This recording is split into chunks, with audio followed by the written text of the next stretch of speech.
అండి RCB versus Mumbai match లో ఎప్పుడైతే టాస్ కాంట్రవర్సీ జరిగిందో మొత్తం మనమే కాదండి, సోషల్ మీడియాలో వాళ్ళు బీసీసీఐ వాళ్ళు కూడా ఫుల్ అలర్ట్ అయిపోయారు. ఈ రోజు అయితే పంజాబ్ ముంబై టాస్ మాత్రం చాలా హైలైట్ అయిందండి. మీరు ఎంతమంది టాస్ చూసారు నాకు తెలీదు, చూడకపోతే మళ్ళీ చూడండి ఎప్పుడైనా మీకు విజువల్ దొరికితే. నా దగ్గర విజువల్ దొరికితే నేను కూడా అది నెక్స్ట్ రీల్ యాడ్ చేస్తాను అనమాట. టాస్ ఎలాగైందంటే టాస్ వేసిన వెంటనే హార్దిక్ పాండ్యా వెళ్ళి మైక్ లో చెప్పాడు టాస్ లో డెసిషన్ ఏంటనేది. అలాగే ఇప్పుడు దాకా క్రికెట్ చరిత్రలో ఎప్పుడూ లేనిది టాస్ ఏం పడింది అనేది కెమెరా ఫోకస్ చేసి చూపించారు అక్కడ, టాస్ ఏం పడింది అనేది.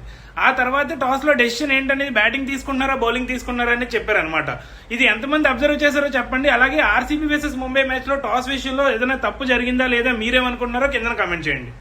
అలాగే టాస్ వచ్చేసి మనకి ఈ రోజు పంజాబ్ అయితే టాస్ గెలిచి బౌలింగ్ ఎంచుకుందనమాట. నేనైతే ముందు చెప్పినట్టుగానే చేసింగ్ అయితే గెలుస్తాను అనుకుంటున్నాను. సో ఈ రోజు మ్యాచ్ లో పంజాబ్ వర్సెస్ ముంబై మ్యాచ్ లో నేనైతే పంజాబ్ గెలుస్తాను అనుకుంటున్నాను.